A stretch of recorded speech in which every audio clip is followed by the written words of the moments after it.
Welcome back. Just finishing up on a Friday. We put in what, 1, 2, 3, 4, 5, 6 out of the 9 posts we need for the lower deck. We got one more here, and one more over there. The issue is roots. I mean, there's quite a few big pieces that we've had to cut off here. You know, if you've ever seen a tree that's blown over, they run along just under the ground, and a lot of species, for the most part, a lot of people sometimes picture like the same system, like the limb system, but underneath the ground going down deep, but a lot of them just run along a foot or two underneath the biggest ones. Like I say, most species. So anyway, this whole surface, the closer you are to the tree, the more completely solid, big root system it is. I had a heck of a time getting these posts, or these stakes in to hold the grate where we wanted it, and I was going to put a post right next to it, and I changed the layout here for several reasons. It's healthier for the tree not to cut off all the biggest roots, but the further away we get, the more of a chance I'll have of being able to dig without a big problem. Over here, a couple roots that I could break off easily. Over there, no problem. Just this much closer to the trunk, about twice as close. I mean, that's about, say that's 10 feet, and this is about 5. Way too many roots here. Scratch, scratch, scratch. I'm going to have to get in there and dig with the Sawzall again, which is what I was doing and what I had to do over here and over there. Once again, those couple spots, no problem. So we get in there to 48 inches and we drop our little 4,000 PSI precast concrete cookie footing down in there. You can see that bad boy. And for today, I've just set these all. I kind of pick this when they're shorter posts. I can't do it with 16s or 20s, but one guy can pick up and sort of hammer, you know, that concrete footing and just tamp it down real nice. We're going to get some rain today for the next few days.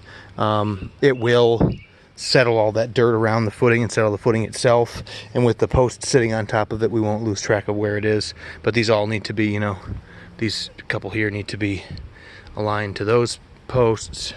These couple out here are aligned on that system there, and their distance from the house needs to be the same. But for the most part, I'm actually pretty glad that we moved to the backhoe to do this digging. That auger is really nice, and otherwise this soil is perfect auger soil. It's just nice gravel ground here. It's mostly beautiful, easy digging, you know. Sometimes you get a rock in there, you know, about that size, maybe something a little larger, but ideal for that. The roots are a big issue. That's a heck of a problem for a big auger. The bigger diameter auger, the longer the lever arm that you've got from the center of it, and the easier a time roots have of limiting how much torque you can put down, etc. So again, better off with the backhoe here. Still running into some issues, but I'm not being hounded or haunted by the time. You know, the longer I keep the auger, the more rental cost there is, whereas this can just sit here. I don't need it for anything else right now. So we did have to take the center post out of the gate because it wouldn't fit back here the way the MT85 did. But overall, pretty good progress for one day. We've been in and out of this job around when the truck was broken, and now it's around weather.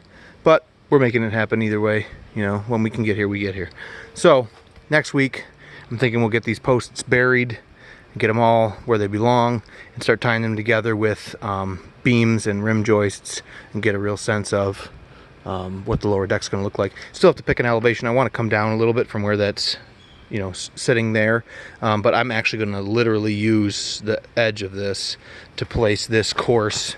You know, I want to be sure that when I notch the 2x8 carrying beam into this course of posts, that to marry that 2x4 to the side of that beam tightly keeps that grill, that grate, right where we want to be around the tree. And since you saw this before, I have, you know, adjusted it. So we have essentially the same gap in the tightest areas. You know, he's tight there. It is kind of bigger here, but I essentially averaged the tightest spot. So there and there, you know, and over here and over there are all pretty even. And so it looks like it's actually nicer than some of the trees that are planted in something like this and left to grow up. Sometimes they grow off way off center. They don't look as good. So dialed that in. And anyway, then when we've backfilled around the posts through there, then we can start moving that up and down And all we have to do is go over to that beam again when we've decided on our elevation that we like, and then stick it to the beam and commit. Whereas right now, going up and down, again, in the computer you can go up and down those stakes. If I were to represent that in the computer, slide it up and down, no problem.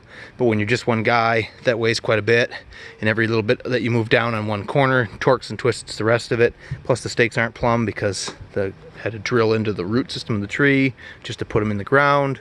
And so again, we'll have to deal with real life problems there. Anyway, oh, and another real life problem is that this machine is dripping hydraulic fluid all the time when it sits around. And just when I got to work today, I realized it was so low that I had to top it up. I had to put a 5-gallon, $100 and some 5-gallon pail of High Guard. Had to go into it first, and I had to make that trip before I could even get started. So it took us a little bit of time. We may have gotten a little farther here by quitting time, but again, pretty happy. Got to pick up some tools, and we'll be back next week. Thanks for watching. We'll see you.